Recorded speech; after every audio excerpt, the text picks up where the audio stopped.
Te invito a suscribirte al canal, regalar un me gusta y contarnos desde qué parte del mundo nos estás escuchando. Deseo que disfrutes esta historia. 15 de agosto de 1721, Lima, la capital reluciente del Virreinato del Perú y orgullo de la corona española, amaneció con un rumor que pronto se volvería incendio. Ese día quedaría grabado como el inicio del mayor bochorno de la aristocracia colonial, un terremoto social que acabó pulverizando a una de las dinastías más ricas y respetadas del imperio en América. Al centro del torbellino estaba doña Esperanza Catalina de Mendoza y Villarroel, marquesa de San Lorenzo, apenas 22 años y dueña de un patrimonio que pocos podían siquiera imaginar. Esperanza era considerada la mujer más acaudalada de Lima. Minas de plata en Potosí, cañaverales interminables en la franja costera, residencias fastuosas en el corazón de la ciudad y, como si fuera poco, el control del tráfico de esclavos en todo el virreinato. Educada con rigor en conventos, de linaje español intachable y casada con el heredero del conde de Chinchón, nadie habría sospechado que llevaba 4 años bordando a escondidas una historia de amor que quebraría la piedra misma del orden colonial. Su nombre se pronunciaría en voz baja durante generaciones, porque su corazón, indómito, se había rendido ante Amaru, un esclavo de ascendencia inca, distinto a cualquiera en las haciendas del Perú. Lo que empezó como encuentros discretos entre galerías y jardines se inflamó hasta convertirse en una pasión capaz de hacer arder un mundo entero. Hubo votos íntimos sin testigos, un embarazo oculto, planes de fuga, y cuando la verdad asomó, la respuesta fue una represalia tan feroz que las calles, empedradas, se tiñeron de rojo por 3 días. Este relato, sostenido en 1900 en manuscritos rescatados de los archivos secretos del Palacio de los Virreyes tras 3 siglos de silencio, cuenta cómo el amor imposible entre una marquesa española y un descendiente de nobles incas se transformó en la matanza más documentada del Perú colonial. Si crees que el amor puede derribar murallas de casta, riqueza y poder, acompáñanos. Lo que sigue te emocionará y también te mostrará el precio real de amar a contracorriente. Agosto de 1721 encontraba a Lima esplendorosa, joya mayor de la corona en Sudamérica. Desde allí se manejaban caudales que venían de medio continente. Plata arrancada del Cerro Rico, oro de Charcas, esmeraldas de Nueva Granada y mercancías asiáticas llegadas por el galeón de Manila. En ese tablero de opulencia, la familia Mendoza y Villarroel reinaba con autoridad. Don Baltasar, el patriarca, llevaba 4 décadas construyendo un emporio que rivalizaba con viejas casas nobles de la península. Su huella se extendía de Lima al Cusco. El Palacio de San Lorenzo, el más ostentoso después de la residencia virreinal, la Hacienda Santa Rosa en el Valle del Rímac, con cientos de esclavos en los cañaverales, y las minas San José y San Pedro en Potosí, responsables de una porción notable de la plata del virreinato. A su hija única le repetía, caminando bajo los naranjos del jardín: «Cuando yo falte, serás la mujer más poderosa de estas tierras. Ese poder exige temple». Esperanza acababa de cumplir 22 años. Piel de mármol, cabellera negra como ala de cuervo, ojos pardos heredados de su madre andaluza y una elegancia cultivada durante 8 años en el convento de Santa Catalina de Siena, al que solo ingresaban las hijas de la cúpula social. Allí aprendió latín y francés, música, pintura y labores.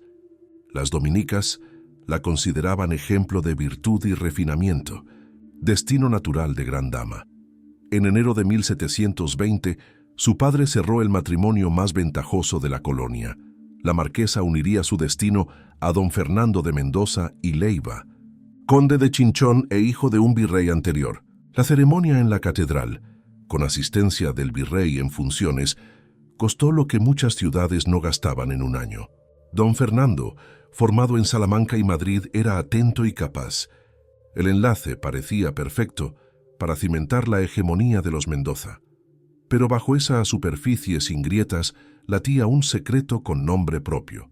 Amaru tenía 26 años y una presencia que desarmaba cualquier prejuicio.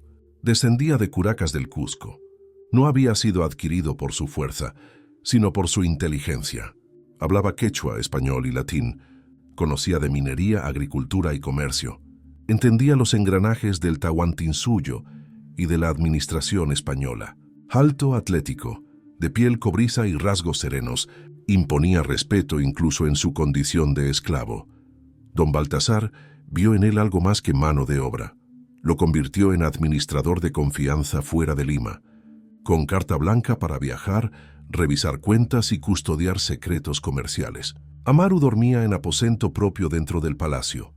Comía en la mesa familiar cuando no había visitas de rango. Accedía a la biblioteca y vestía mejor que muchos hombres libres. Privilegios que, sin saberlo, serían la chispa de la ruina. El primer cruce con Esperanza se dio en marzo de 1717. Ella, recién salida del convento para preparar su boda. Él revisando libros de producción de las haciendas.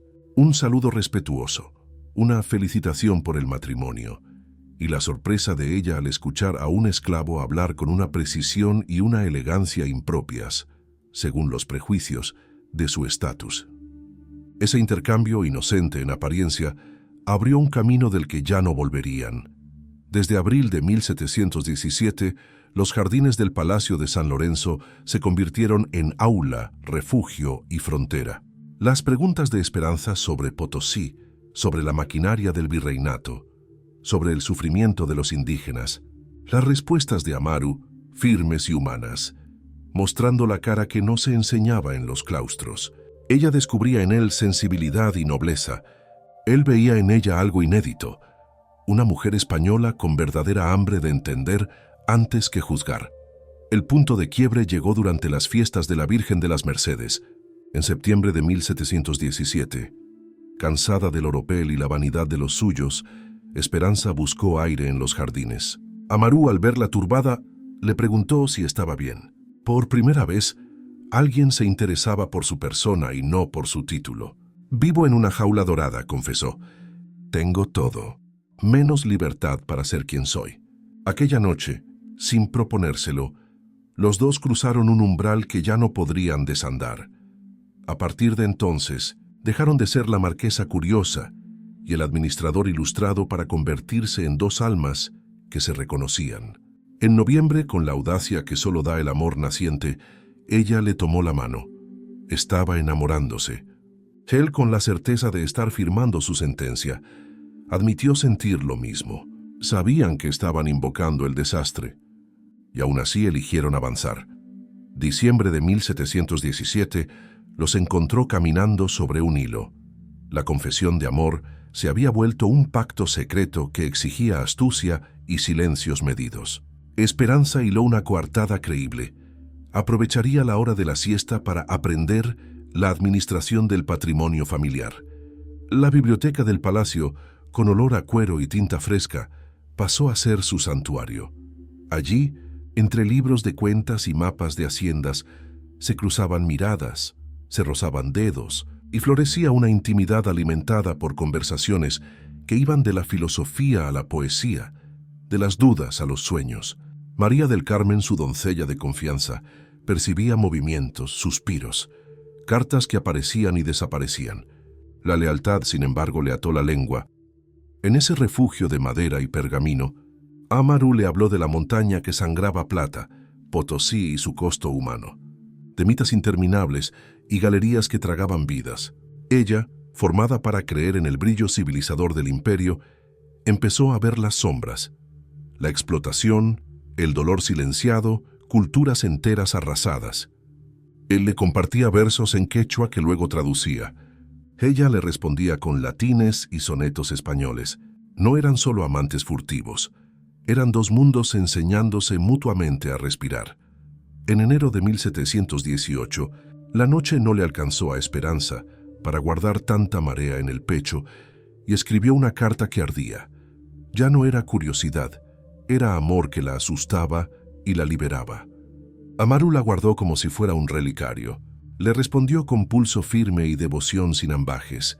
Si amar era pecado, aceptaba la culpa completa. Desde entonces, las misivas se multiplicaron hasta volverse catecismo compartido. Ella hablaba de anhelos de una vida distinta. Él prometía lealtad hasta la última brasa. Llegó junio y con él la decisión que selló su destino. Eligieron la capilla privada del palacio, la misma donde la familia oía misa, para consumar aquello que ya era matrimonio de corazones. Ante la Virgen del Carmen, sin sacerdote ni testigos, se prometieron una unión que la ley jamás reconocerían, pero que ante Dios creían quedaba escrita. «Prefiero un instante verdadero contigo a toda una vida sin amor», dijo él. «Eres mi esposo ante el cielo», susurró ella. Desde esa noche se supieron casados en secreto.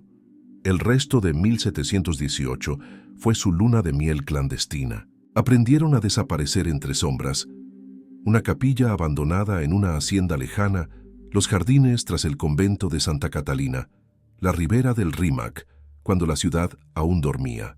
Él le enseñó cantos antiguos y relatos de sus mayores. Ella le compartió pensamientos de filósofos y páginas que habían marcado su formación. Cada encuentro tejía un hilo más de un destino que, sin embargo, se alejaba del mundo posible. En diciembre, la realidad llamó a la puerta con la fuerza de un latido nuevo. Esperanza descubrió que estaba encinta. La alegría le estalló por dentro, pero vino acompañada de un temor que helaba. En ese orden social, una marquesa con el hijo de un esclavo podía pagar con la vida. En la penumbra de la capilla, le confesó a Amaru que llevaba en su vientre su amor hecho carne. Él, de rodillas, besó aquel futuro y lo nombró milagro. Prometió convertirlo en libertad. El reto era inhumano: esconder un embarazo en un universo donde cada gesto de una dama era observado, comentado, fiscalizado.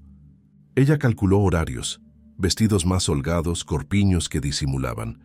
Él, obligado a viajar por haciendas y minas, padeció ausencias que se le clavaban como cuchillos. En marzo de 1719, mientras supervisaba Potosí, tomó una decisión de supervivencia: sustraer, con precisión de hormiga, pequeñas porciones de plata para financiar la huida. No era saqueo, era una fuga contada onza a onza.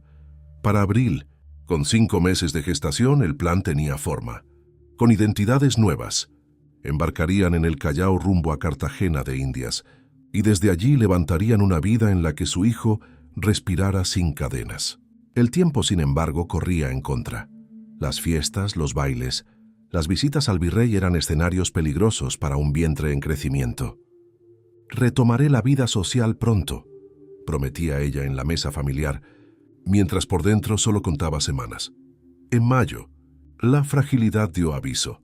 Un desmayo en plena misa de la capilla, el mismo lugar donde se habían entregado, atrajo miradas, órdenes y al médico de confianza de los Mendoza. El diagnóstico cayó como campana: embarazo avanzado, cálculo de parto para fines de septiembre. Don Baltasar celebró el heredero. Don Fernando sonrió desconcertado. Esperanza, por dentro, se sostuvo como pudo. Si las cuentas públicas hablaban de enero, las privadas la protegían.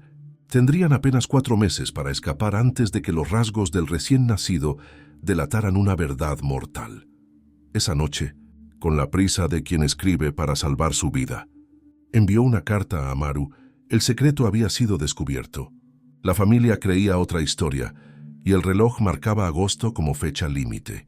La respuesta llegó desde Cusco como un faro. Todo estaba listo.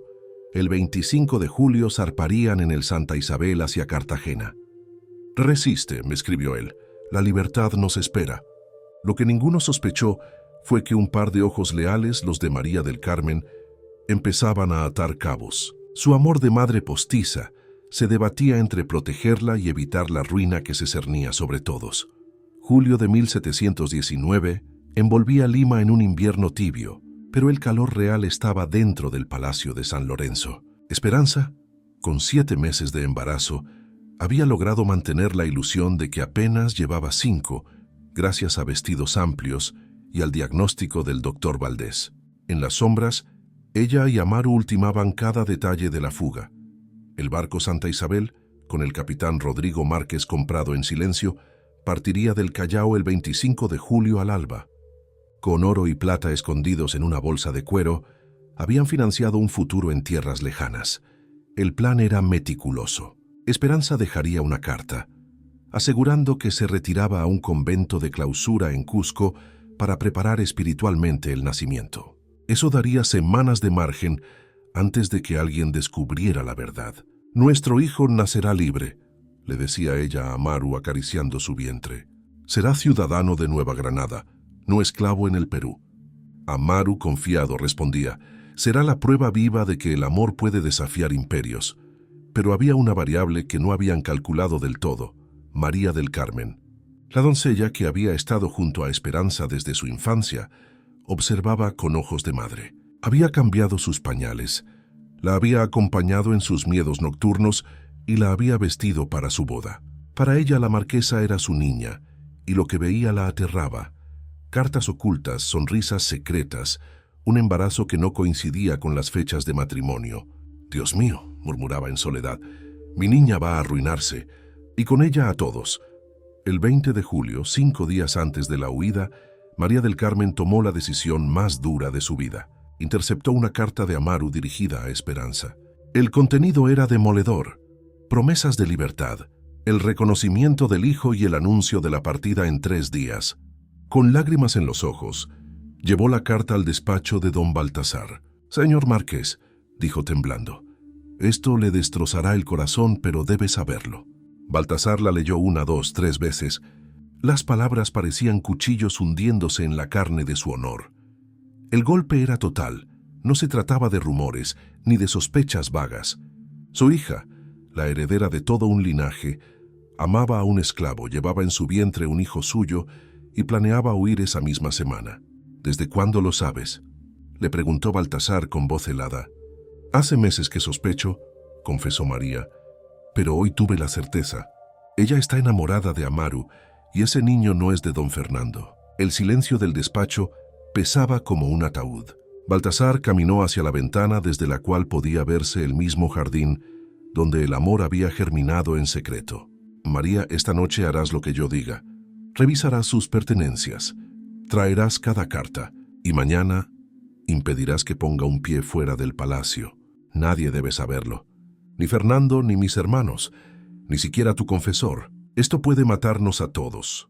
Esa noche, mientras Esperanza dormía soñando con la cercanía de su libertad, María registró su habitación con dolor. Tras el altar de la Virgen del Carmen, halló un cofre escondido, 47 cartas, testigos de un amor profundo y prolongado. Al leerlas comprendió que aquello no era un capricho, era una unión de almas que se habían jurado ser esposos ante Dios. Por la mañana entregó el tesoro a Baltasar. El marqués, al recorrer línea por línea, sintió que la rabia le devoraba, pero también supo que luchaba contra algo más grande que un simple desliz. «Tráeme a Amaru», ordenó con calma sombría. «Le dirás que necesito revisar con urgencia los libros de Potosí». Al mediodía del 21 de julio, Amaru entró confiado al despacho. Lo recibió la mirada gélida del marqués y las 47 cartas desplegadas como pruebas de un juicio mortal. Don Baltasar lo invitó a sentarse con voz cargada de veneno. «Debemos hablar de estos documentos». Al verlos, Amaru entendió que su vida acababa de llegar a su última frontera. 21 de julio de 1719, el despacho del Palacio de San Lorenzo se convirtió en tribunal. Frente al escritorio de caoba, Amaru permanecía de pie, con la dignidad de quien sabe que ya no hay salvación. Las cartas desplegadas como armas eran la prueba irrefutable de un amor prohibido. Don Baltasar, con el rostro endurecido entre ira y dolor, lo acusó. «4 años te traté mejor que a mis propios hermanos. Confié en ti mi fortuna, mi casa, mi respeto. ¿Y así me pagas?». Amaru no bajó la mirada. Con voz firme replicó: «Jamás toqué un peso de sus negocios, jamás traicioné su confianza. Lo único que hice fue amar a su hija, y ella me amó a mí. Ese amor es puro y sagrado». Las palabras, lejos de calmar al marqués, fueron como un hierro candente en su orgullo. «Sagrado llamas al adulterio, sagrado a manchar la sangre de mi linaje». Amaru dio un paso al frente, rompiendo por primera vez en años la distancia de amo y esclavo. «Yo no seduje a nadie. Su hija eligió, y ante Dios somos marido y mujer. Ese niño que espera es fruto de un verdadero matrimonio, no de la farsa que la ata a don Fernando». En ese instante, La puerta se abrió de golpe. Esperanza, con 7 meses de embarazo, irrumpió en el despacho, pese a los intentos de María del Carmen por detenerla. Corrió a colocarse frente a Amaru, extendiendo los brazos como escudo. Si quiere castigar a alguien, castígueme a mí. Yo lo busqué, yo lo amé, yo decidí entregarme. Baltasar la miró como si viera a una extraña. ¿Eres consciente de lo que has hecho?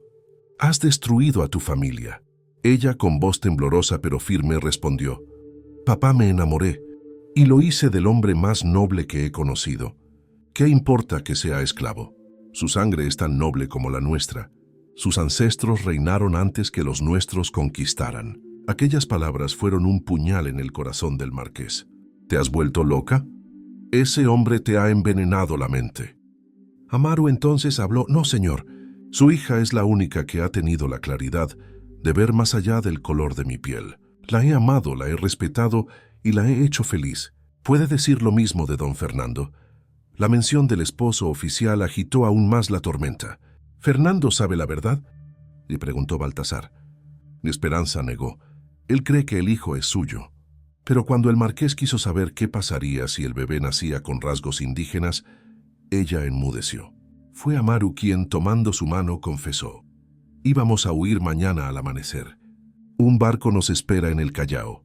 Baltasar quedó en silencio, petrificado, hasta que una calma gélida se apoderó de su voz. Muy bien. Esto se terminó.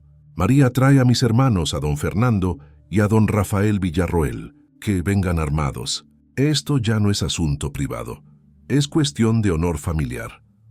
Amaru fue retenido bajo vigilancia, Esperanza encerrada en su habitación, y esa misma tarde el marqués escribió 3 cartas: al virrey para solicitar audiencia urgente, al tribunal eclesiástico, denunciando adulterio y concubinato, y a su familia extendida, convocándolos a decidir el castigo. Mientras sellaba con cera roja, sabía que estaba encendiendo una mecha que arrasaría todo. La tragedia era inevitable. 22 de julio de 1719, al amanecer, el Palacio de San Lorenzo dejó de ser un hogar aristocrático para transformarse en un cuartel familiar. El marqués había convocado a todos los suyos, y uno a uno llegaron con hombres armados. Don Eduardo de Mendoza, el hermano mayor, vino desde Arequipa acompañado de 3 hijos y 8 peones listos para la violencia. Su fama lo precedía. Resolvía disputas comerciales con sangre. Don Patricio, el menor, arribó desde Cusco con 4 hijos y una docena de indígenas leales de sus haciendas. Era calculador, pero igual de férreo en la defensa del honor. También estaba don Rafael Villarroel, cuñado de Baltasar y poderoso comerciante del Callao. Cada uno con su séquito llenó de acero y pólvora los pasillos del palacio. El gran salón se convirtió en tribunal de guerra. Las 47 cartas de amor se apilaban sobre la mesa como evidencia de una ofensa que para ellos iba más allá de lo personal. No es solo una traición, bramó don Eduardo, es un ataque contra el sistema mismo. Si dejamos esto impune, mañana todos los esclavos creerán que pueden compartir lecho con nuestras mujeres. Don Patricio, más frío, asentía: esto debe mandar un mensaje a todo el virreinato. No basta con matar a un esclavo. Tiene que ser ejemplo. Don Rafael, con mirada calculadora, agregó la dimensión social y económica. Si se permite que una marquesa se mezcle con un esclavo sin consecuencias, toda nuestra clase se desmorona. El caos se abrirá paso en cada hacienda y salón. La discusión se prolongó 3 horas, entre gritos y silencios. Finalmente, la decisión fue unánime.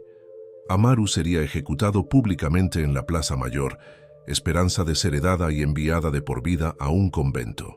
El niño, aún por nacer, sería entregado en secreto a una familia indígena. El linaje Mendoza se salvaría amputando a sus propios miembros.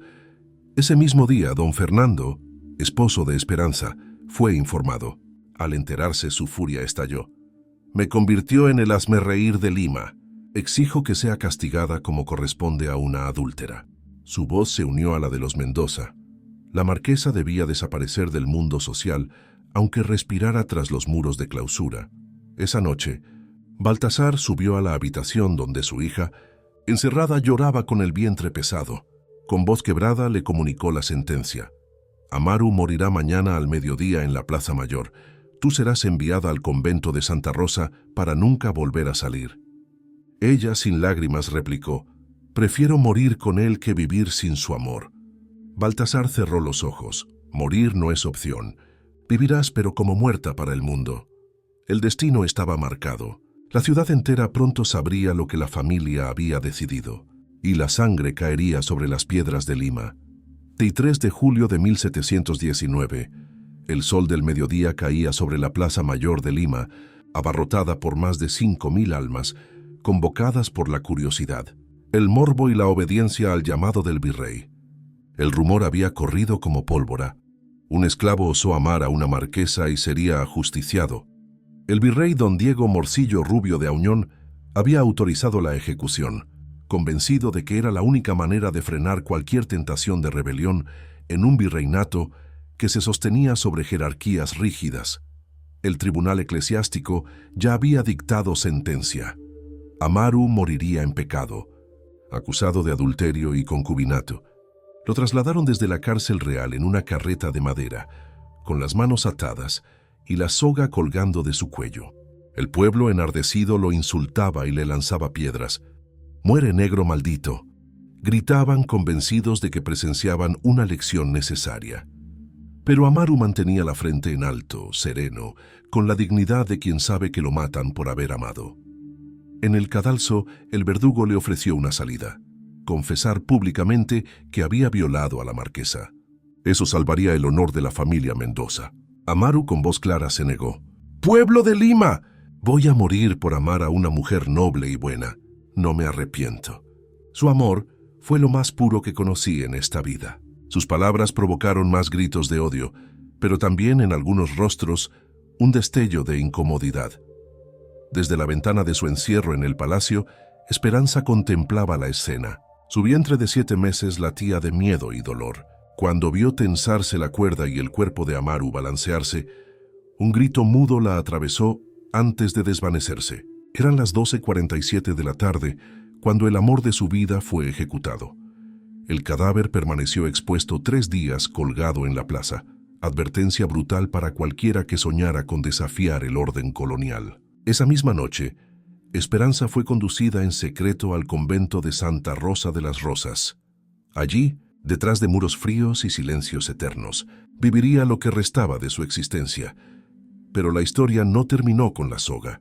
Aún faltaba por escribirse el capítulo más doloroso, el nacimiento de un hijo, que sería arrancado de los brazos de su madre antes de conocer siquiera su nombre. Septiembre de 1719. En la celda húmeda y austera del convento de Santa Rosa, Esperanza dio a luz al hijo que llevaba en su vientre. El niño nació fuerte, con la piel suavemente cobriza y los ojos pardos de su madre, testimonio vivo de la unión imposible que había incendiado a Lima. Entre lágrimas, lo estrechó contra su pecho y le susurró: «Te llamarás Miguel Amaru Mendoza». Miguel por el arcángel que protege a los inocentes. Amaru en honor a tu padre. Pero aquel amor de madre fue breve. La Madre Superiora, Sor Juana de la Cruz, llevaba órdenes claras de don Baltasar. El bebé no podía quedarse allí. Su sola existencia era un recordatorio del escándalo que había mancillado a los Mendoza. «Germana Esperanza», le dijo con frialdad, «este niño debe ser entregado a otra familia. Aquí no puede permanecer». Esperanza suplicó, lloró, abrazó al pequeño como si quisiera fundirse con él. Durante 5 días lo amamantó y lo contempló como quien memoriza cada gesto, sabiendo que ese sería su único recuerdo. Finalmente, las manos firmes de las religiosas arrancaron al bebé de sus brazos. Esperanza gritó hasta quedar sin voz, pero nada detuvo la decisión. Miguel fue llevado a Cusco y entregado a la familia Guamán, indígenas nobles que servían a los Mendoza. Allí creció sin saber jamás quiénes fueron sus padres. Mientras tanto, el esplendor de la Casa Mendoza comenzó a resquebrajarse. El escándalo, aunque sofocado oficialmente, corrió de boca en boca en las tertulias y en los corrillos del mercado. Los comerciantes evitaban asociarse con un apellido manchado. Las invitaciones sociales disminuyeron y el prestigio ganado en 5 generaciones se desmoronó en meses. Don Baltasar, envejecido de golpe, Vivió consumido por el remordimiento. Había defendido el honor con mano dura, pero a cambio perdió a su única hija y al nieto que jamás pudo reconocer. Un año después de la tragedia, su cuñado Rafael le confesó en voz baja: «A veces me pregunto si valió la pena tanto sufrimiento por mantener apariencias». Don Fernando, por su parte, obtuvo anulación eclesiástica y rehizo su vida con otra mujer.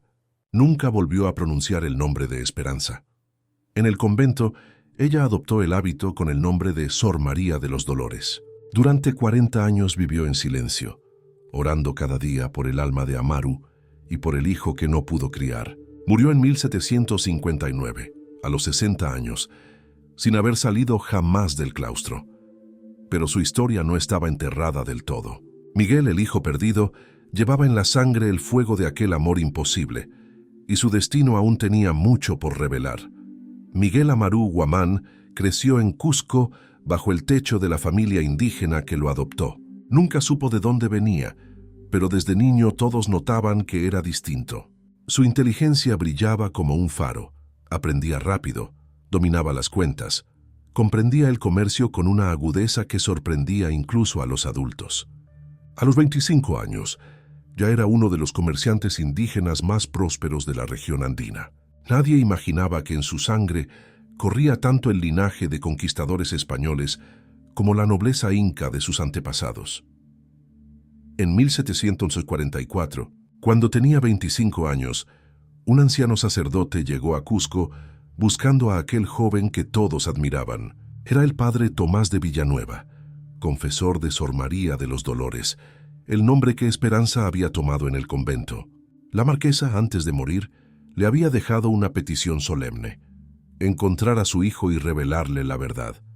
El sacerdote, con manos temblorosas por la edad, lo miró a los ojos y le dijo: «Miguel, vengo a contarte quién eres realmente». Lo que siguió fue una revelación que lo dejó sin aliento.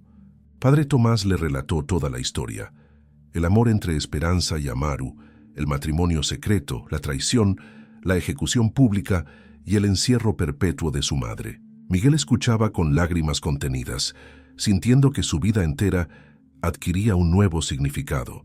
«Tu madre fue la mujer más noble de Lima», le dijo el sacerdote. «Tu padre fue el hombre más valiente del virreinato. Murieron separados, pero su amor fue tan puro que ni la muerte pudo borrar su legado». Cuando el relato terminó, Miguel se quedó en silencio largo rato. Luego preguntó con voz entrecortada: «Padre, ¿qué debo hacer con esta verdad?». El sacerdote le respondió con suavidad: «Eso solo tú lo decidirás, pero nunca olvides que eres fruto del amor más valiente que existió en estas tierras». Miguel tomó entonces una decisión que marcaría su vida.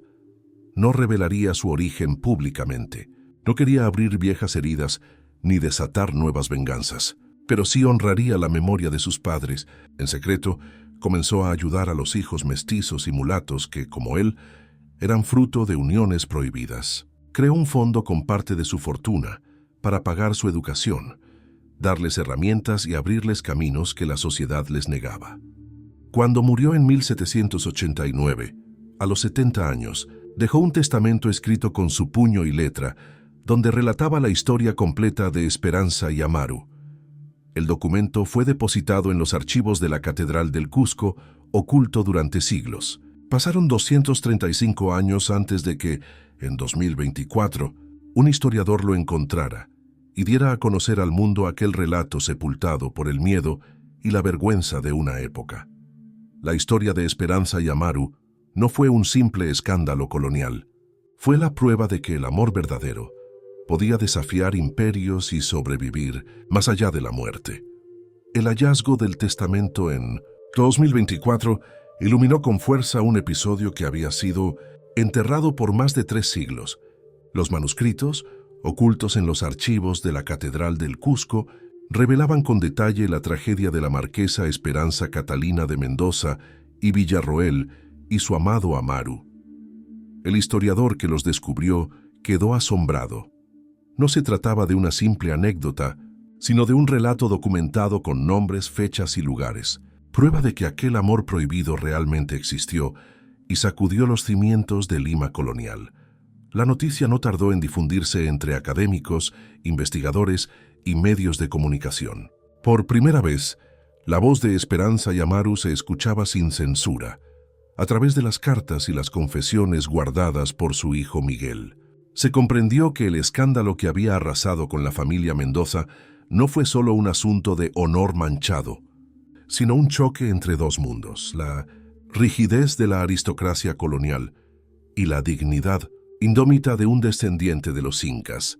El relato mostraba cómo el amor de una mujer y un esclavo pudo desafiar siglos de jerarquía racial, social y económica, pero también el altísimo precio que pagaron por ello: ejecuciones, encierro, destierro y la destrucción de un linaje entero.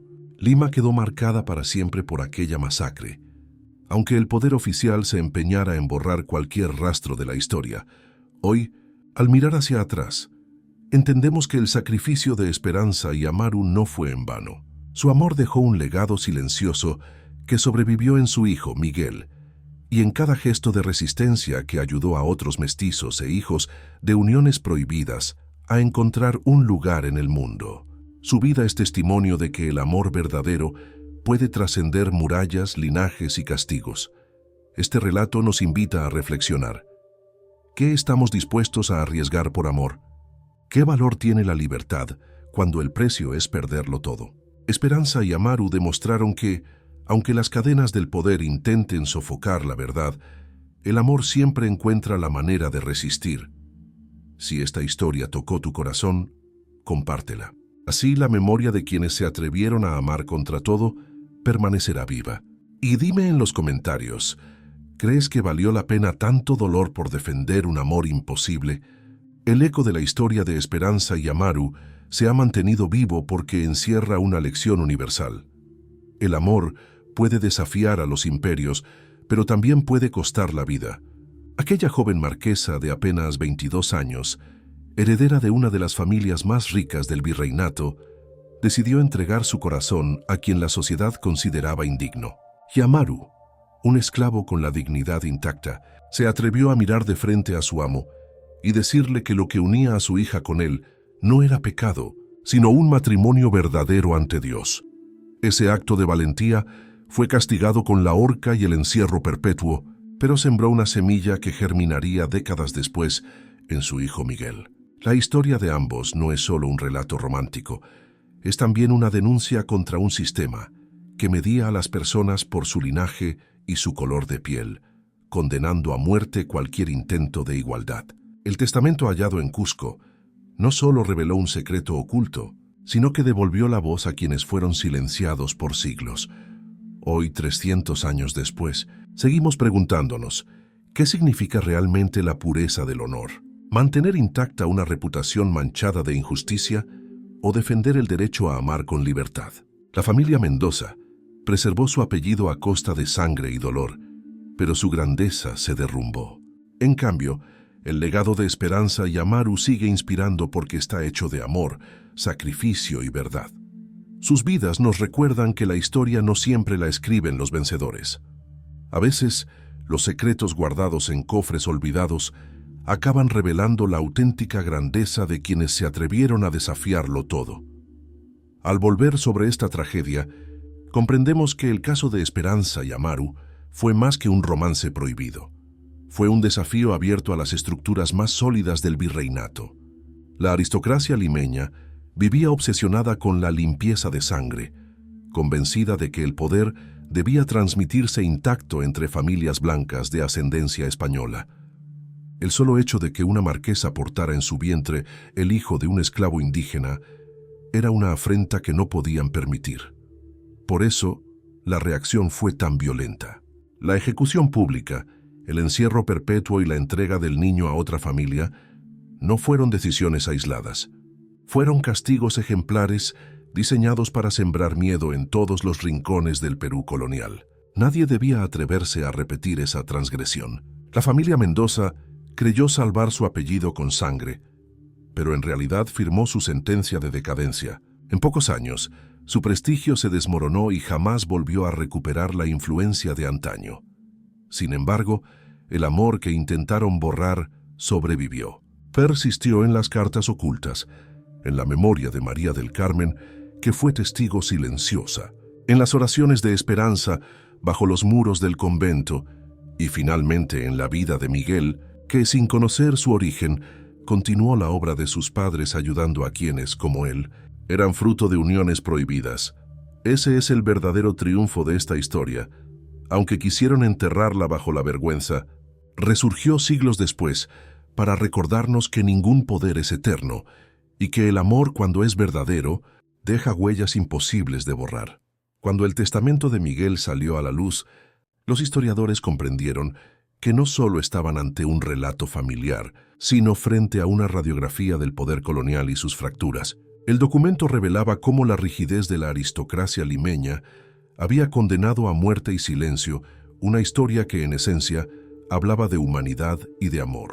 Durante 300 años, el virreinato y luego la república prefirieron callar, porque admitir que una marquesa se había unido a un esclavo significaba aceptar que las jerarquías no eran tan firmes como parecían. El valor de esta memoria es que desnuda las contradicciones de la época. Mientras los palacios brillaban con mármol y oro, en sus pasillos también germinaban pasiones, dudas y transgresiones. Esperanza no fue solo una víctima de su destino, fue también una mujer que eligió amar por encima del miedo, aún sabiendo el riesgo.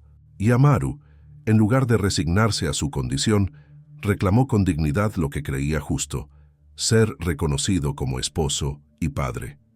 El eco de sus voces llega hasta nosotros como advertencia y como esperanza. Advertencia de lo que ocurre cuando el poder utiliza la violencia para sostener privilegios injustos. Esperanza de que incluso bajo la represión más dura, la verdad encuentra la forma de sobrevivir, ya sea en cartas escondidas, en un hijo educado en silencio, o en un manuscrito hallado siglos después. La tragedia de Lima en 1719 no puede leerse solo como una historia de escándalo, sino como un recordatorio de que las emociones humanas, el amor, la lealtad, la valentía, trascienden toda frontera social. Y es precisamente eso lo que convierte esta historia en un legado universal. Hoy, al recordar a Esperanza y Amaru, no los vemos únicamente como protagonistas de un romance secreto, sino como símbolos de resistencia frente a un sistema que pretendía dictar hasta los sentimientos. Ellos demostraron que el corazón no entiende de linajes ni de cadenas, y que el amor puede nacer en los lugares más impensados, incluso entre los muros de un palacio marcado por la opulencia y la esclavitud. La Iglesia, el virrey y la propia familia Mendoza intentaron reducir esa pasión a un pecado o a una deshonra, pero la historia nos muestra lo contrario. Fue un acto de valentía que se atrevió a desafiar las reglas no escritas del mundo colonial. Amaru murió con la frente en alto, proclamando su amor en voz firme frente a miles de personas, y Esperanza aceptó el encierro perpetuo sin negar jamás lo que sentía. Ambos sabían que la verdad de su unión era más poderosa que cualquier sentencia. El hijo que les arrebataron, Miguel, se convirtió sin saberlo en heredero de ese coraje. Aunque jamás conoció a sus padres, en su labor de ayudar a los mestizos y mulatos marginados, prolongó el espíritu de justicia que había marcado la relación de Esperanza y Amaru. Así, lo que la familia Mendoza creyó destruir terminó transformándose en semilla de futuro. Esta historia nos invita a reflexionar: ¿qué pesa más, el prestigio de un apellido o la fuerza de un amor verdadero? ¿Vale la pena sacrificar la felicidad en nombre de un honor vacío? Tal vez al final, los Mendoza quedaron en el olvido, pero los nombres de Esperanza y Amaru hoy resuenan como un testimonio de amor y dignidad que ni 3 siglos de silencio pudieron borrar. El peso de esta historia recae también en quienes fueron testigos silenciosos. María del Carmen, la doncella que crió a Esperanza como a una hija, cargó hasta el final con la culpa de haber revelado el secreto. Su lealtad hacia la familia Mendoza la obligó a traicionar el corazón de la joven a la que amaba como sangre propia. ¿Fue una traición o un intento desesperado de salvarla de un destino peor? Esa pregunta quedó flotando en los pasillos del palacio, sin respuesta.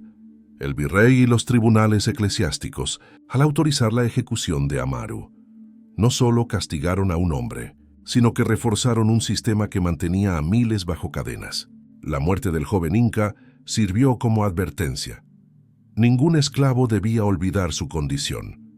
Pero al mismo tiempo, aquel acto brutal sembró la semilla de la indignación, alimentando silenciosamente el espíritu rebelde que años después recorrería los Andes. La propia ciudad de Lima quedó marcada. La Plaza Mayor, escenario de la ejecución, fue testigo del clamor de un hombre que gritó su amor sin arrepentimiento. Las crónicas oficiales intentaron minimizarlo, pero el recuerdo de sus palabras sobrevivió en murmullos, en canciones populares y en la memoria de los esclavos que presenciaron cómo uno de los suyos murió proclamando dignidad. Esperanza, encerrada en un convento, se convirtió en símbolo de la otra cara de la tragedia, el encierro perpetuo de una mujer por atreverse a elegir. Su silencio forzado fue también una forma de resistencia, porque aún en la reclusión nunca negó su amor ni renegó de su hijo. Con cada rezo, mantenía viva la memoria de lo que había perdido, convirtiéndose en guardiana espiritual de una historia que se negaba a morir. El paso del tiempo convirtió a la historia de Esperanza y Amaru en un mito oculto, transmitido a medias entre murmullos de sirvientes y relatos que nunca se atrevían a llegar a los registros oficiales. Para los esclavos y los indígenas, aquel relato era inspiración. Si un descendiente de incas había sido amado por una marquesa española, entonces la dignidad no estaba del todo perdida. Para la aristocracia, en cambio, era un fantasma que preferían enterrar, un recuerdo incómodo de cómo el poder podía resquebrajarse desde adentro. El convento donde Esperanza pasó sus días también guardaba silencios densos. Las religiosas veían en ella a una mujer devota, pero sus ojos cargaban un dolor que ninguna penitencia podía borrar. Cada vez que pronunciaba el nombre de Dolores, su identidad religiosa, recordaba la herida que la había marcado para siempre. Sus rezos no eran solo por su alma, sino por la de Amaru y por el hijo que nunca volvió a ver. En ese claustro, Esperanza convirtió el sufrimiento en oración y el silencio en testimonio. Mientras tanto, Miguel crecía en Cusco sin saber quién era realmente. Su talento natural para el comercio y su inteligencia destacada le permitieron ascender en un mundo que, en teoría, lo condenaba por su origen mestizo. Aunque ignoraba su sangre, llevaba en sí la mezcla de dos mundos, la nobleza española y la herencia inca. Esa dualidad lo convirtió en un puente invisible entre universos que parecían destinados a enfrentarse. Lo irónico es que, mientras los Mendoza se desmoronaban por dentro, el hijo secreto que tanto quisieron borrar estaba construyendo un legado silencioso. Sin proponérselo, Miguel era la prueba de que la unión que intentaron destruir había dado fruto. Un fruto que, lejos de ser maldición, se transformaría en esperanza para muchos. El derrumbe de la familia Mendoza fue tan rápido como inevitable. Los mismos que habían brindado en sus fiestas y hecho negocios en sus haciendas, comenzaron a darles la espalda. El escándalo, aunque oficialmente sofocado, corría de boca en tertulias y mercados. Nadie quería asociarse con un apellido marcado por la deshonra. Los palacios se fueron apagando. Las haciendas dejaron de producir con la misma fuerza y la fortuna acumulada en 5 generaciones se desmoronó en cuestión de años. Don Baltasar, que había sido el hombre más poderoso del virreinato, terminó envejecido, consumido por un remordimiento que nunca admitió en público. Cada vez que pasaba por los jardines del Palacio de San Lorenzo, recordaba que allí había nacido el amor entre su hija y Amaru, y la culpa lo carcomía. Salvó el apellido, sí, pero perdió a su única heredera y a su nieto. Murió con esa contradicción como carga eterna. En contraste, Miguel, el hijo prohibido, prosperaba en Cusco. Con la fortuna que levantó gracias a su talento, se dedicó a ayudar a los niños mestizos e hijos de uniones imposibles, dándoles lo que él mismo había carecido: oportunidades, educación y un sentido de dignidad. No sabía que al hacerlo honraba la memoria de sus padres. Sus actos eran como un eco de Esperanza y Amaru, quienes habían soñado con un mundo donde nadie fuera juzgado por su origen. El destino quiso que, aunque separados por el silencio padre, madre e hijo siguieran unidos por una misma causa: demostrar que el amor y la dignidad podían resistir incluso a las cadenas más duras del poder colonial. Y aunque la sociedad intentó borrar sus nombres, la historia terminó devolviéndoles la voz. El convento se convirtió en la tumba en vida de esperanza. Allí, bajo el nombre de Sor María de los Dolores, pasó 40 años rezando entre muros fríos, con la mirada fija en un crucifijo que era al mismo tiempo refugio y recordatorio de su martirio. Cada noche, antes de dormir, susurraba el nombre de Amaru, como si al pronunciarlo mantuviera encendida una llama que nadie podía apagar. No volvió a pisar las calles de Lima. No volvió a sentir el aire libre en los jardines donde había amado, pero jamás se retractó de lo que había hecho. Para ella, ese amor había sido su verdad más grande. Los años la fueron consumiendo en silencio, hasta que en 1759, con 60 años, entregó su último aliento dentro de esas paredes. Murió sin ver a su hijo, sin despedirse del mundo exterior, pero con la certeza de que su sacrificio no había sido en vano. Su vida había sido arrebatada, pero su historia ya pertenecía a algo más grande que ella, al legado de quienes se atrevieron a amar en medio de un sistema construido para prohibirlo. Mientras tanto, Miguel continuaba creciendo lejos de Lima, sin imaginar que la mujer a la que llamaba madre adoptiva no lo era, y que su verdadero linaje lo vinculaba con la tragedia más grande de la aristocracia peruana.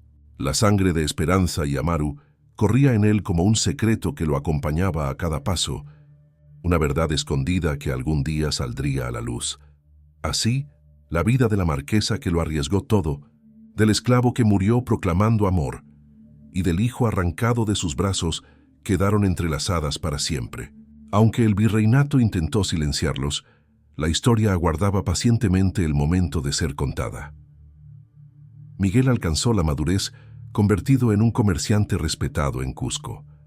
Su habilidad para negociar, su inteligencia innata y su carisma lo distinguían de otros. A pesar de su origen mestizo, logró prosperar en un mundo que discriminaba a quienes llevaban sangre mezclada. Nadie sospechaba que aquel joven, admirado por su tenacidad, era en realidad el hijo secreto de una marquesa y de un esclavo inca ejecutado en la plaza de Lima. En 1744, su destino cambió con la llegada del padre Tomás de Villanueva. El anciano sacerdote lo buscó con insistencia, llevando en sus manos la última voluntad de Esperanza. Tras ganarse su confianza, le reveló la verdad que había permanecido oculta más de 2 décadas. Miguel escuchó la historia de sus padres con el corazón estremecido. El amor clandestino, la fuga frustrada, la ejecución pública, el encierro en el convento. Cada palabra era como una pieza de un rompecabezas que explicaba por qué. Siempre había sentido que pertenecía a algo más, grande que él. Las lágrimas brotaron de sus ojos al descubrir que su madre lo había nombrado Miguel Amaru en secreto, uniendo la fuerza del arcángel con el honor de su padre. Padre Tomás le entregó cartas y confesiones escritas por Esperanza en sus últimos años de vida, donde pedía que su hijo conociera la verdad y que, sobre todo, nunca dejara de vivir con dignidad. Miguel guardó silencio, pero en su interior tomó una decisión irrevocable. Su vida estaría dedicada a continuar el legado de sus padres. No levantaría armas ni proclamaría rebeliones, pero lucharía a su manera, educando, ayudando y sosteniendo a los hijos de uniones prohibidas que, como él, eran rechazados por una sociedad ciega. Lo que la familia Mendoza intentó borrar con sangre se transformó, a través de Miguel, en semilla de esperanza para muchos. El secreto de Miguel se convirtió en el motor silencioso de su vida. Desde aquel día en que conoció la verdad de su origen, supo que no podía revelarlo públicamente. Habría significado arruinar su posición y despertar viejas venganzas. Pero tampoco podía ignorarlo.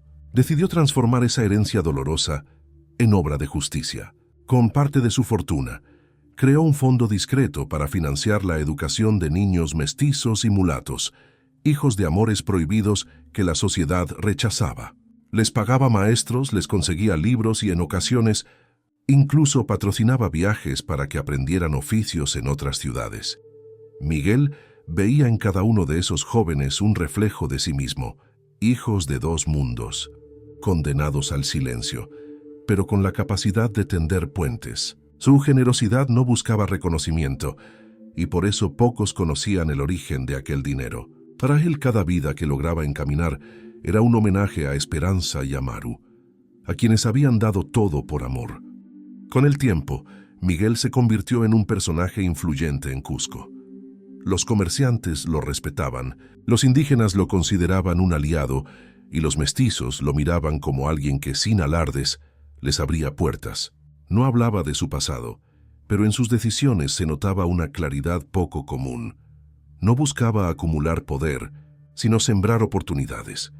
Su vida fue un recordatorio de que el amor de sus padres, aunque truncado por la violencia, no había sido en vano. Había dejado un legado que trascendía generaciones. En lugar de quedar enterrado en el escándalo, ese amor florecía cada vez que un niño mestizo aprendía a leer, cada vez que una familia encontraba un futuro digno gracias a su ayuda. Cuando Miguel murió en 1789, a los 70 años, dejó tras de sí no solo una fortuna bien administrada, sino un legado silencioso que pocos conocían. Su testamento, escrito con una caligrafía firme y clara, no solo contenía disposiciones sobre sus bienes, también narraba, por primera vez y con detalle, la historia de sus verdaderos padres.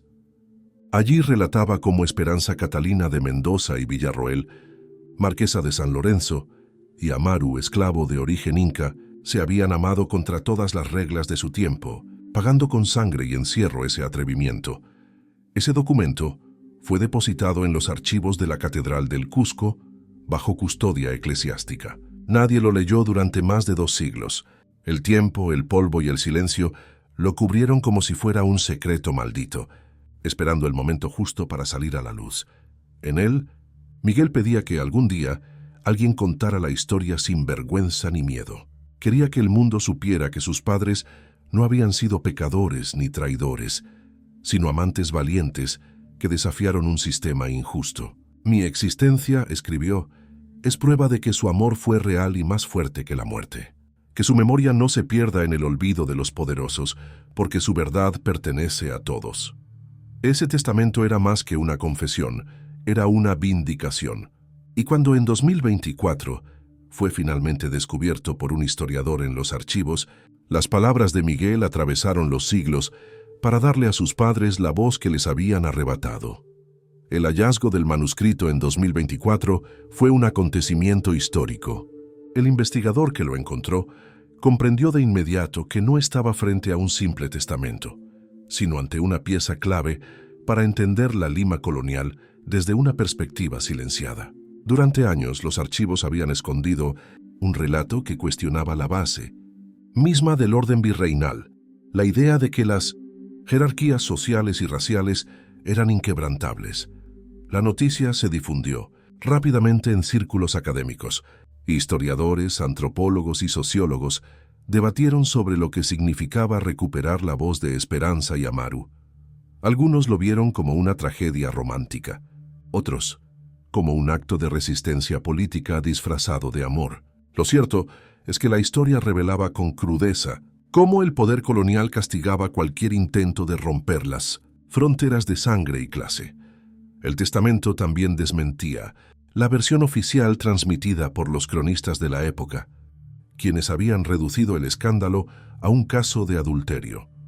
Ahora se sabía que no fue un capricho pasajero, sino un amor sostenido durante años, con matrimonio secreto, cartas, planes de fuga y un hijo que sobrevivió para contarlo.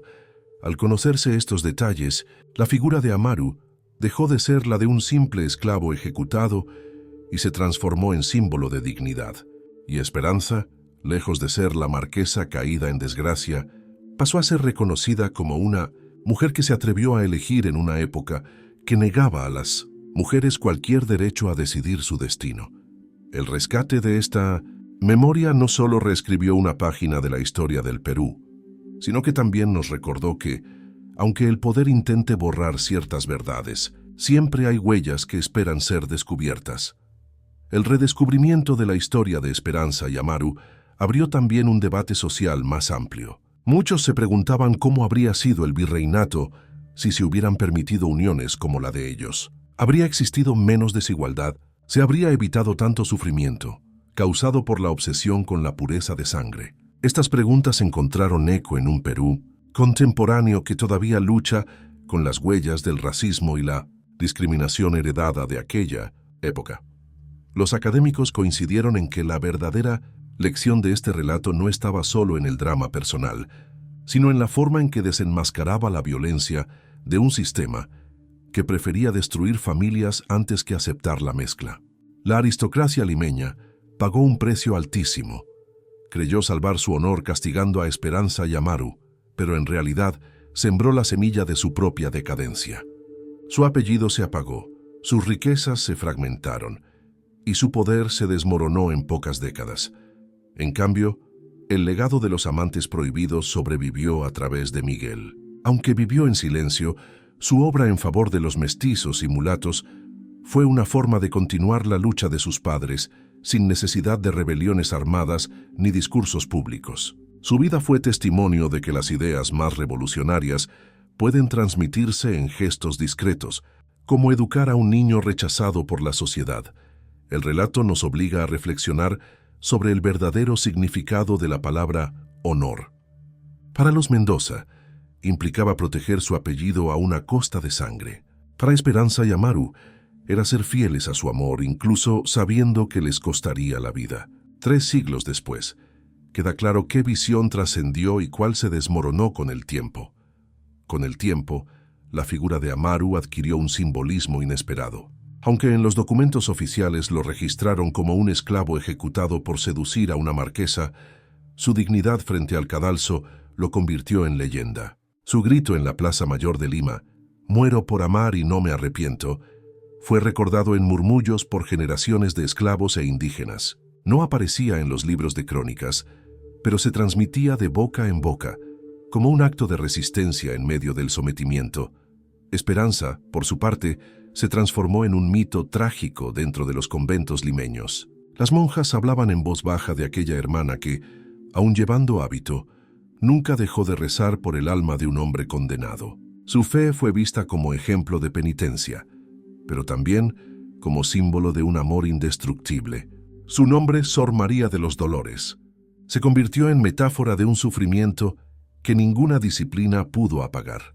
Miguel, sin conocerlo, se heredó ese legado doble, la valentía de su padre y la fortaleza silenciosa de su madre. Cuando finalmente supo la verdad, entendió que su vida tenía un propósito mayor. No necesitaba venganza, sino justicia en la forma de dar oportunidades a quienes la sociedad despreciaba. Así, la historia de esta familia atravesó 3 generaciones: amor, sacrificio y legado. Lo que comenzó como un escándalo condenado al olvido, terminó siendo semilla de esperanza para muchos. Y cuando el manuscrito salió a la luz en 2024, el mundo pudo finalmente comprender que lo que los poderosos quisieron borrar era, en realidad, una de las historias más humanas y valientes del Perú colonial. El testimonio de Miguel, al ser encontrado siglos después, permitió que la memoria de sus padres se transformara en ejemplo y no en vergüenza. Por primera vez, la historia no se narraba desde los cronistas oficiales del virreinato, que escribían para proteger la imagen de los poderosos, sino desde la voz de quienes habían sufrido la injusticia en carne propia. Esa diferencia lo cambió todo. Ahora sabíamos cómo se sintieron Esperanza y Amaru, qué pensaron en sus últimos días y cómo su hijo cargó con el peso de un legado silenciado.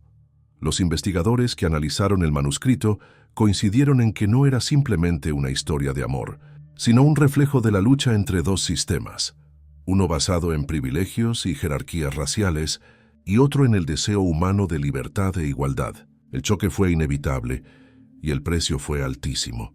Pero gracias a esas páginas, comprendemos que detrás de cada decreto, cada condena y cada ejecución, hubo personas de carne y hueso, con sueños, miedos y pasiones. El hallazgo también permitió resignificar lugares de Lima. La Plaza Mayor ya no era solo escenario de proclamaciones virreinales, sino también el lugar donde un hombre murió defendiendo su derecho a amar. El convento donde Esperanza pasó su vida dejó de ser símbolo de penitencia para convertirse en santuario de resistencia silenciosa. Y los jardines del Palacio de San Lorenzo, donde nació su amor, pasaron a ser recordados como terreno sagrado de una pasión que ni el tiempo pudo destruir. Así, lo que fue condenado como escándalo terminó revelándose como un relato de dignidad. Y la memoria de Esperanza y Amaru, en lugar de hundirse en la vergüenza, resurgió como inspiración para nuevas generaciones. El renacer de esta historia también nos obliga a pensar en cómo se construye la memoria colectiva. Durante siglos el virreinato y luego la república eligieron qué hechos recordar y cuáles enterrar en el olvido. La tragedia de Esperanza y Amaru fue borrada porque desafiaba el relato oficial de una aristocracia intachable y de un sistema colonial sólido. Sin embargo, la verdad no desapareció. Permaneció escondida en cartas, testamentos y recuerdos que aguardaban el momento oportuno para salir a la luz. Hoy sabemos que la memoria es como un río subterráneo. Aunque se intente cubrir su cauce, siempre encuentra grietas por donde volver a fluir. Así ocurrió con el amor de la marquesa y el esclavo, una historia que resurgió 3 siglos después para cuestionar el mismo orden que buscó silenciarla. El contraste es revelador. Los Mendoza, con toda su riqueza, palacios y poder, se hundieron en el olvido histórico. En cambio, Esperanza y Amaru, condenados y humillados, pasaron a ser recordados con admiración.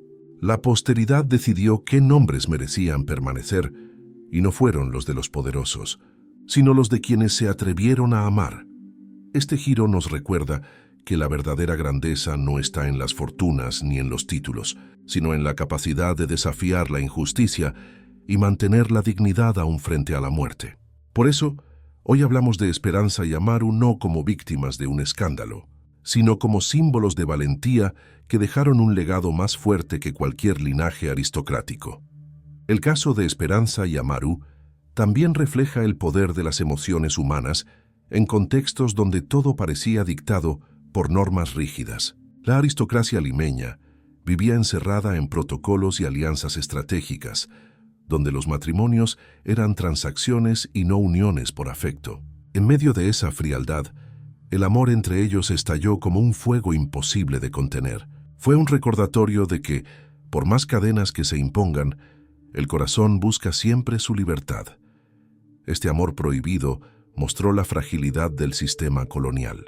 Bastó con que una marquesa eligiera escuchar su corazón para que un linaje entero se derrumbara.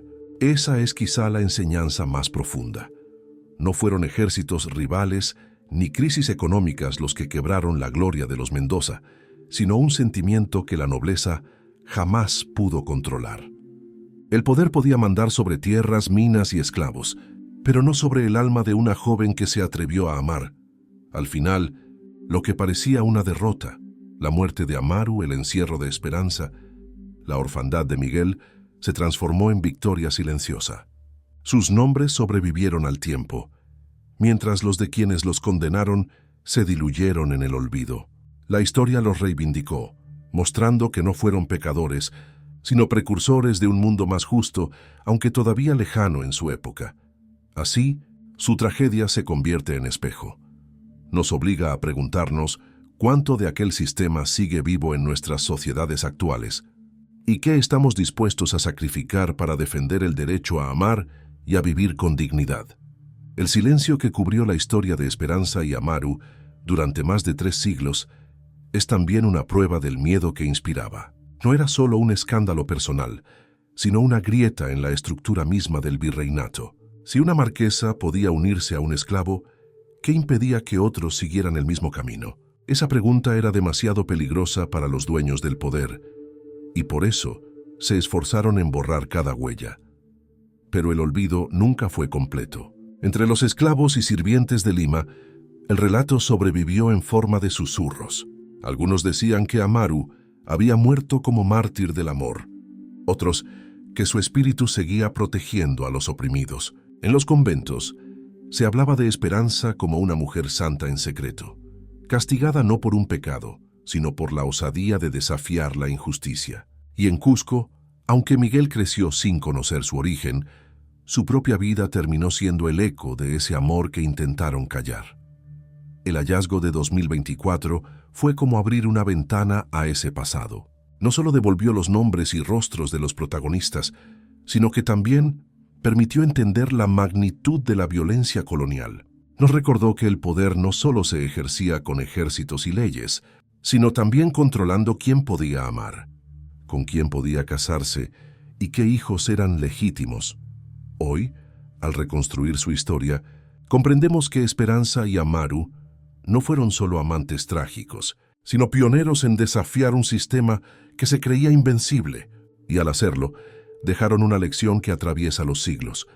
Las cadenas más duras no son las de hierro, sino las que intentan aprisionar la libertad del corazón.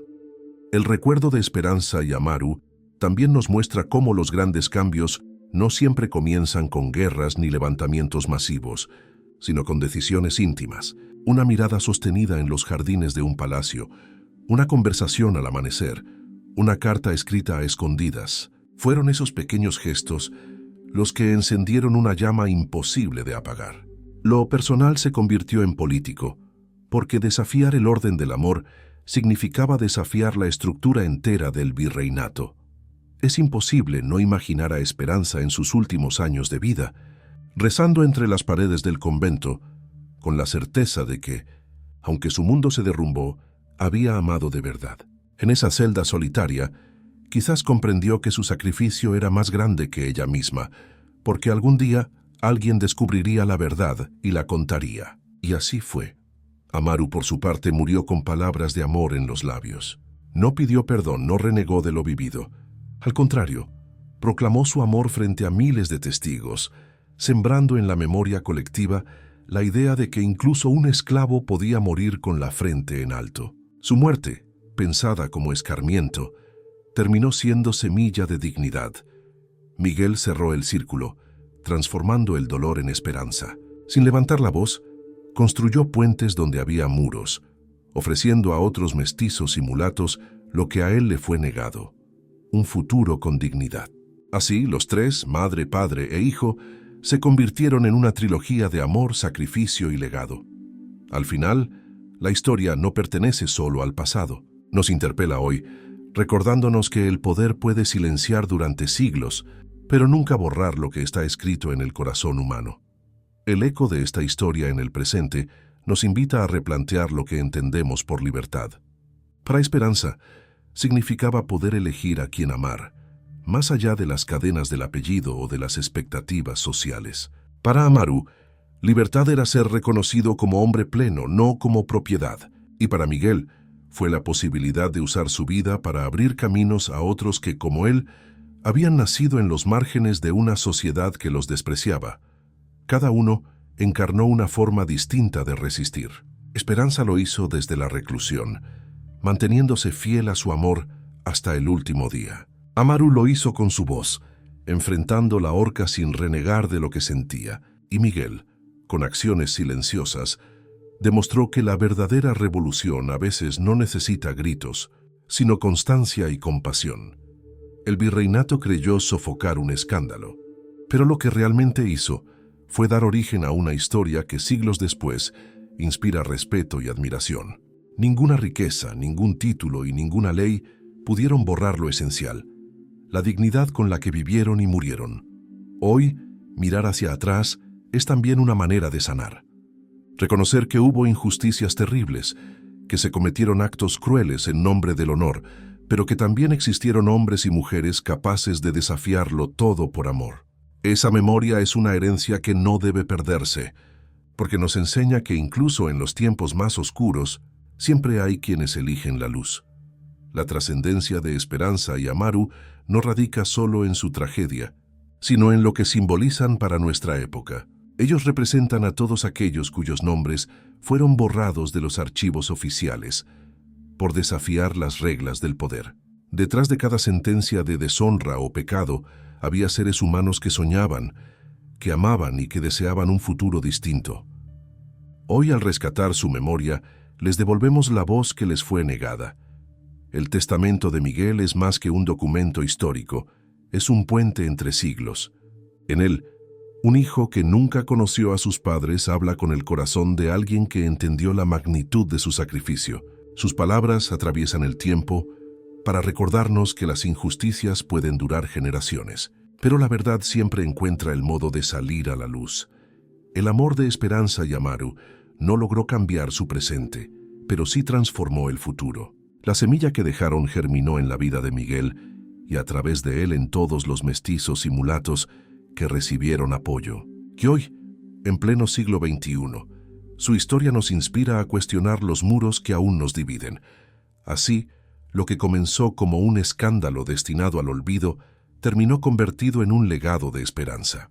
Una enseñanza viva, que las cadenas sociales, políticas o raciales pueden romperse cuando el corazón se atreve a desafiar lo imposible.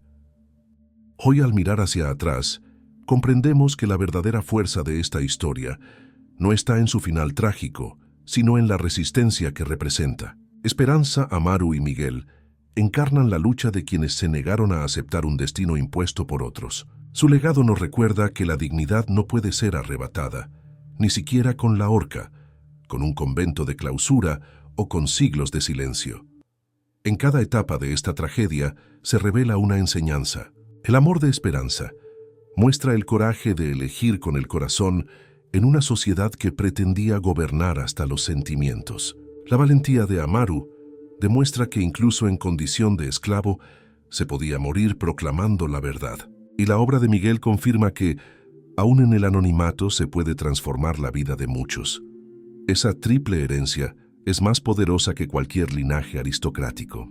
Mientras los Mendoza quedaron reducidos a un recuerdo de decadencia, los nombres de Esperanza y Amaru hoy simbolizan libertad y justicia.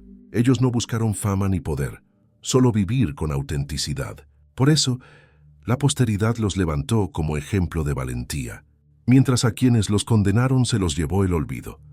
Esta historia también nos desafía en el presente. ¿Cuántas veces callamos por miedo a las consecuencias?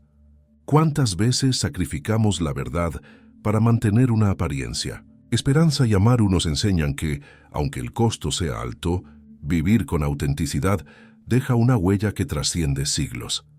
La historia de Esperanza y Amaru nos confronta con una verdad incómoda. Los sistemas de poder siempre intentan controlar no solo las acciones, sino también los sentimientos. El virreinato construyó muros de leyes, prejuicios y jerarquías para impedir que el amor cruzara las fronteras sociales. Sin embargo, esta pareja demostró que ninguna norma puede detener lo que nace en lo más profundo del ser humano. Su amor fue castigado con crueldad, pero al mismo tiempo reveló la fragilidad del orden colonial. Si una sola marquesa pudo poner en jaque a toda una familia y a la estructura social de Lima, ¿qué habría ocurrido si más personas hubieran seguido ese camino? Por eso la aristocracia reaccionó con tanta dureza, porque temía que el ejemplo se propagara. El testamento de Miguel, al salir a la luz, vino a mostrar que, pese a la represión, el amor dejó huella. La sangre de Esperanza y Amaru no se perdió, siguió latiendo en su hijo y en las vidas que él ayudó a transformar. Es la prueba de que lo que se intentó borrar con violencia terminó germinando con más fuerza en silencio. Hoy, cuando contamos su historia, no lo hacemos como un simple relato romántico, sino como un acto de justicia. Le devolvemos voz a quienes fueron callados y reconocemos que en medio de tanta injusticia hubo quienes se atrevieron a vivir con valentía. La voz de Esperanza y Amaru, rescatada tras más de 3 siglos, se ha convertido en un espejo para nuestro tiempo. En sus vivencias encontramos preguntas que aún resuenan. ¿Cuánto hemos avanzado en superar las barreras que separan a las personas por origen, clase o color de piel? ¿Cuántas historias de amor, de dignidad o de justicia siguen siendo silenciadas hoy, como lo fue la suya en 1721? La respuesta nos obliga a mirar con honestidad nuestro presente. Aunque ya no existen marquesas ni virreyes, persisten formas modernas de discriminación que buscan dictar quién es digno de ser amado, quién merece respeto y quién debe vivir en los márgenes.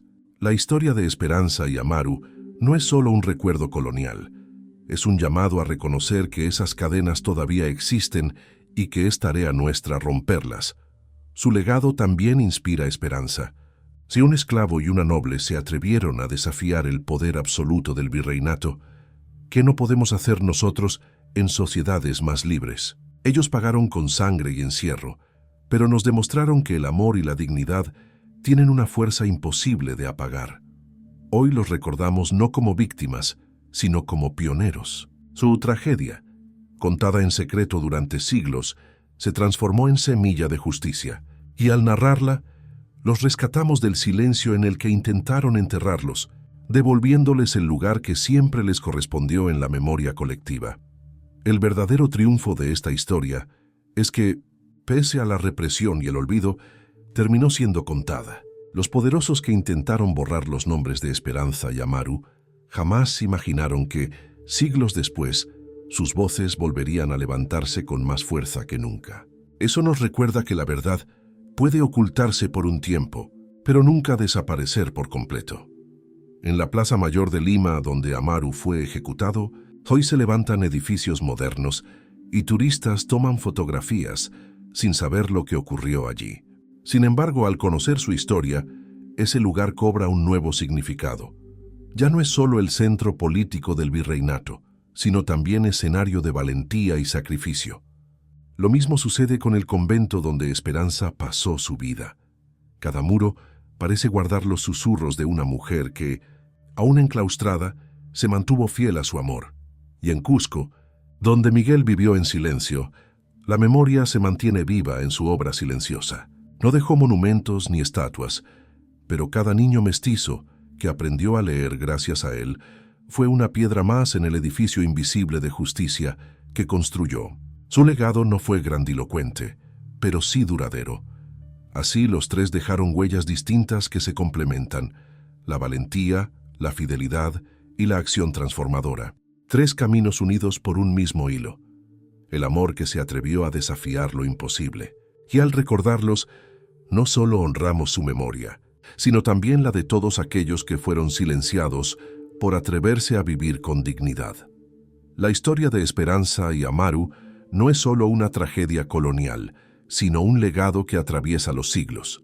Nos recuerda que el amor, cuando es verdadero, puede desafiar imperios, romper cadenas y sobrevivir incluso a la muerte.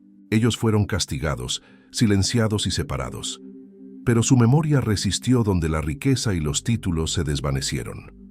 Hoy, al volver a contar su historia, hacemos justicia. Le damos voz a una marquesa que eligió amar en lugar de obedecer, a un hombre esclavizado que murió proclamando dignidad, y a un hijo que convirtió el dolor en esperanza para otros. Sus nombres ya no pertenecen al silencio de los archivos, sino a la memoria viva de un pueblo que necesita recordar. El precio que pagaron fue altísimo: sangre, encierro y soledad. Pero su sacrificio abrió una grieta en el muro del poder, y a través de esa grieta entró la luz. 3 siglos después, esa luz sigue brillando, inspirándonos a luchar contra la injusticia, a romper prejuicios y a defender la libertad de amar. Si esta historia llegó a tu corazón, compártela, porque recordar a Esperanza y Amaru no es solo honrar el pasado, sino reafirmar que la verdad y el amor siempre encuentran la manera de vencer al olvido. Y tú, después de conocer este relato, ¿crees que el amor puede desafiar cualquier barrera, incluso las más crueles?